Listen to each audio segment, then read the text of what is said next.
Bismillahirrahmanirrahim. Assalamualaikum warahmatullahi wabarakatuh. Saya Muhammad Sutradi Permana, NIM T2019-1083 dari kelas PAI A2 angkatan 2019. Nah, dengan tujuan dibuatnya video ini untuk memenuhi tugas akidah akhlak dengan dosen penempuh Bapak Bahrul Munib. Nah, di sini saya akan menerangkan tentang hasil dari makalah kelompok saya. Nah, di sini saya kebetulan mendapatkan judul hasil pembelajaran akidah akhlak. Nah, di sini saya akan menerangkan tentang pembahasannya. Yang pertama itu pengertian hasil belajar akidah akhlak, yang kedua tipe-tipe hasil belajar, yang ketiga fungsi hasil belajar, yang keempat faktor yang mempengaruhi hasil belajar, yang kelima tujuan hasil belajar, dan yang terakhir upaya meningkatkan hasil belajar. Nah, untuk itu mari kita simak videonya. Yang pertama itu adalah pengertian dari hasil belajar. Hasil belajar itu adalah merupakan proses yang mana terjadi akan sebab akibat dari sebuah usaha yang mana untuk mengetahui tingkat pemahaman peserta didik terhadap materi pembelajaran yang disampaikan. Nah, sedangkan kata belajar itu berarti sebuah usaha atau usaha untuk memperoleh kepandaian yang mana dalam menuntut ilmu itu. Nah, atau tanggapan yang disebabkan oleh pengalaman. Secara bahasa itu hasil belajar adalah sesuatu yang mana dilakukan melalui usaha adanya kegiatan penyampaian materi oleh guru kepada peserta didik yang dinyatakan melalui angka ataupun huruf. Nah, di sini ada yang berpendapat bahwasannya hasil belajar itu merupakan adaptasi yang holistik dan bermakna yang datang dari dalam diri seseorang terhadap situasi baru sehingga mengalami perubahan yang relatif permanen. Nah, hasil belajar dapat diartikan sebagai hasil maksimal yang telah dicapai oleh seorang siswa setelah mengalami proses pembelajaran dalam mempelajari materi pembelajaran tertentu. Nah, ada yang mengatakan bahwasannya menurut Suparjono, hasil belajar itu adalah pola-pola perbuatan, nilai-nilai, pengertian-pengertian, sikap, apresiasi. Hasil belajar siswa tidak hanya dilihat dari hasil ujian atau tes, namun hasil belajar siswa juga diperoleh dari observasi perubahan tingkah laku pada siswa. Hasil belajar menggabungkan kemampuan siswa dalam mempelajari sesuatu hal. Ini sesuai dengan pendapat Sujana yang menyebutkan bahwa hasil belajar adalah kemampuan yang dimiliki atau dikuasai siswa setelah menempuh sebuah proses pembelajaran. Selanjutnya di sini saya akan menerangkan tentang pengertian akidah akhlak. Nah, akidah itu berasal dari kata akad yang berartikan pengikatan. Secara teknis berarti kepercayaan atau sebuah keyakinan seperti iman gitu. Nah, akidah itu merupakan perbuatan hati dan merupakan pengetahuan pokok yang disebut arkanul Islam. Artinya rukun Islam yang di dalamnya terdiri atas iman kepada Allah, iman kepada malaikat Allah, iman kepada Rasul, iman kepada kitab Allah, iman kepada hari akhir, dan iman kepada qada dan qadar. Nah, akidah disebut juga kepercayaan yang memiliki titik tolak pertemuan seorang tersebut menjadi muslim. Nah, akidah ini sangat penting. Akidah berarti kepercayaan atau sebuah keyakinan yang benar-benar menetap dan melekat pada diri setiap manusia. Sedangkan secara terminologis bahwasannya keyakinan itu hidup dalam arti khas, yakni pengikaran yang bertolak dari hati. Dengan demikian, akidah berarti unsur yang wajib diyakini kebenarannya oleh hati dan menenteramkan jiwa, dan menjadi keyakinan yang tidak tercampur dengan keraguan. Nah, dalam ajaran Islam itu tersendiri bahwasanya akidah itu adalah kedudukan yang paling penting dan tinggi.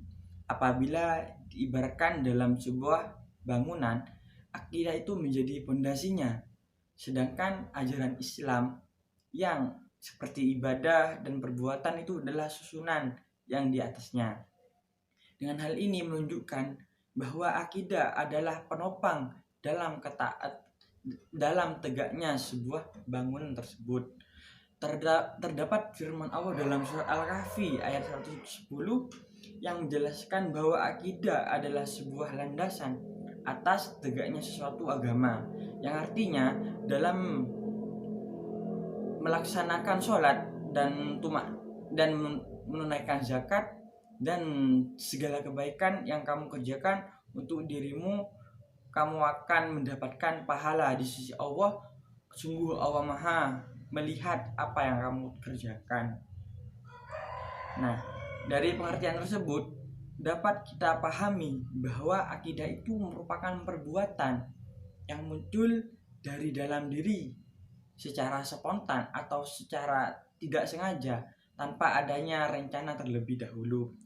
Dasar pendidikan akhlak bagi semua umat muslim yaitu dengan memiliki akidah yang benar, karena akidah menjadi intisari dari pancaran akidah dalam hati yang lurus pada ketaatan kita kepada Allah Subhanahu wa taala. Oleh karena itu, barang siapa yang mengetahui penciptanya dengan benar, meyakini sepenuhnya di dalam hati, maka dalam melaksanakan perbuatan niscaya dia akan mudah untuk senantiasa berperilaku yang telah ditetapkan. Selanjutnya, ruang lingkup akidah akhlak yang perlu ditetapkan atau diterapkan di sekolah itu meliputi yang pertama itu aspek akidah yang terdiri atas beberapa tujuan akidah Islam, diantaranya seperti sifat-sifat Allah, sifat-sifat Rasul, kitab Allah, kiamat, serta qada dan qadar Allah. Yang kedua itu aspek akhlak terpuji atas mengesahkan atau tauhid, warok, tabayun, ikhlas, taat, dan lain sebagainya. Nah, yang ketiga yaitu aspek akhlak tercela meliputi kufur, syirik, riya, nifak, putus asa, dan lain sebagainya. Nah, yang kedua itu tipe-tipe hasil belajar. Nah, tipe hasil belajar itu ada beberapa bagian. Di sini disebutkan bahwasannya yang pertama tipe hasil belajar pengetahuan. Nah, tipe hasil belajar ini termasuk kognitif tingkatan rendah yang paling rendah. Namun tipe hasil belajar ini menjadi prasyarat bagi tipe hasil belajar berikutnya. Hafal menjadi prasyarat bagi pemahaman. Hal ini berperilaku bahwa semua bidang studi, baik bidang matematika, pengetahuan alam, ilmu sosial, maupun bahasa. Yang kedua, tipe hasil belajar pemahaman. Tipe hasil belajar ini lebih tinggi daripada pengetahuan.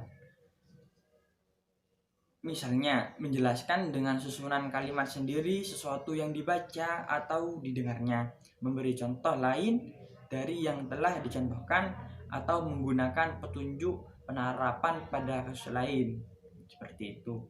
Yang ketiga, tipe hasil belajar aplikasi. Nah, aplikasi ini adalah merupakan penggunaan abstraksi pada situasi yang mana abstraksi tersebut mungkin berupa ide, teori, atau petunjuk teknis.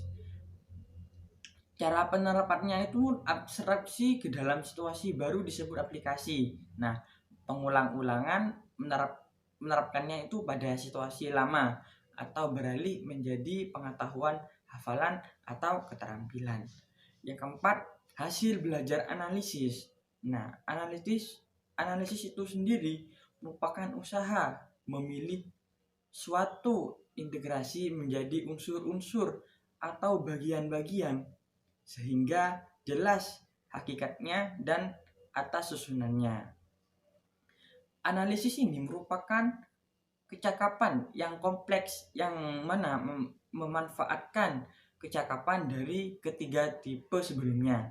Dengan analisis diharapkan seseorang mempunyai pemahaman yang komprehensif dan dapat memilih integrasi menjadi bagian-bagian yang tetap terpadu untuk beberapa hal memahami prosesnya.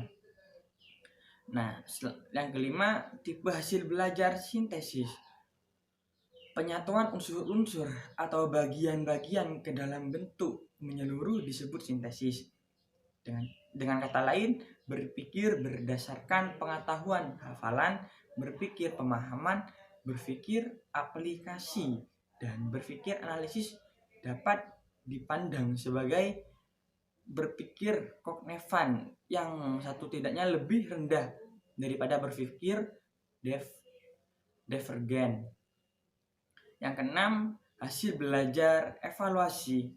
Nah, evaluasi tersendiri itu adalah pemberian keputusan tentang nilai sesuatu yang mungkin dilihat dari segi tujuan, gagasan, cara bekerja, pemecahan, metode, materi, dan lain sebagainya. Selanjutnya yaitu fungsi hasil belajar. Nah, fungsi dari hasil belajar itu ada 3 macam. Yang pertama, dasar psikologis. Secara psikologis, pada diri setiap anak itu butuh mengetahui sudah sampai mana seseorang tersebut berhasil dalam mencapai tujuannya. Dari masalah akan butuhnya pada psikologis akan sebuah pengetahuan tentang hasil dari sebuah usaha yang telah didapatkan. Nah, psikologis ini ada 2 macam. Yang pertama itu dari segi anak didik, yang kedua dari segi pendidik. Yang selanjutnya itu dasar didaktis. Adapun dasar didaktis itu diantaranya ialah dari segi anak didik dan juga dari segi pendidik. Yang ketiga, dasar administratif.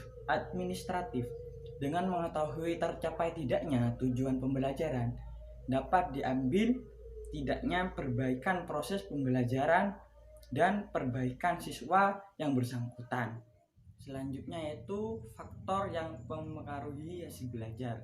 Di sini ada 2 faktor. Yang pertama faktor eksternal dan yang kedua faktor internal. Nah, faktor eksternal itu adalah faktor yang terdapat di luar siswa yang berpengaruh terhadap hasil belajar. Faktor eksternal itu menjadi di 2 bagian. Yang pertama faktor lingkungan dan yang kedua faktor instrumental. Nah, yang kedua yaitu faktor internal. Nah, faktor internal itu adalah faktor yang berasal dari dalam individu siswa yang sedang belajar. Faktor internal ini dapat dibedakan menjadi 2 faktor, yaitu faktor fisiologis dan psikologis. Faktor psikologis, masa atau akhir anak-anak berlangsung antara usia kurang lebih 6-13 tahun. Masa ini sering disebut sebagai masa elementary school age atau masa usia sekolah dasar karena selama ini anak-anak sudah berada di sekolah dasar. Nah, yang kedua itu faktor psikologi. Nah, pada faktor psikologis ini terdapat aspek kognitif, bahasa, emosional, dan sosial yang akan diuraikan seperti yang pertama itu perkembangan kognitif, yang kedua bahasa, yang ketiga emosional, dan yang terakhir itu sosial. Selanjutnya itu tujuan dari hasil belajar. Nah, Setelah kegiatan belajar itu sudah akan dilakukan evaluasi hasil belajar. Nah, hasil belajar itu pada hakikatnya adalah perubahan tingkah laku sebagai hasil belajar yang mencakup bidang kognitif, afektif, dan psikomotoris. Beberapa prosedur pengukuran hasil belajar yaitu pengukuran secara tertulis, secara lisan, dan melalui observasi. Prosedur di atas itu tertulis dipakai untuk mengukur hasil belajar yang sifatnya kognitif dan afektif, sedangkan prosedur observasi dipakai untuk mengukur hasil belajar yang bersifat motorik. Nah, secara rinci, fungsi dari hasil belajar dalam pengajaran dapat dikelompokkan menjadi 4. Yang pertama itu untuk mengetahui kemajuan dan perkembangan serta keberhasilan siswa setelah melakukan kegiatan belajar pembelajaran. Yang kedua itu untuk mengetahui tingkat keberhasilan program pembelajaran. Yang ketiga untuk keperluan bimbingan konseling. Dan yang terakhir untuk keperluan pengembangan dan perbaikan kurikulum sekolah yang bersangkutan. Di sini pengumpulan informasi hasil belajar dapat ditempuh melalui 2 macam. Yang pertama itu teknik tes. Teknik tes itu biasanya dilakukan di sekolah-sekolah dalam rangka mengakhiri tahun ajaran atau semester. Pada akhir tahun sekolah mengadakan tes akhir tahun. Menurut pola jawaban tes dapat diklarifikasikan menjadi 3, yaitu tes objektif dan tes jawaban singkat dan tes uraian. Yang kedua, teknik non-tes, pengumpulan informasi atau pengukuran dalam evaluasi hasil belajar dapat juga dilakukan melalui observasi, wawancara, dan angket. Teknik non-tes itu lebih banyak digunakan untuk mengungkap kemampuan psikomotorik dan hasil belajar efektif. Pada akhirnya saya mohon maaf. Billahi taufiq wal hidayah. Assalamualaikum warahmatullahi wabarakatuh.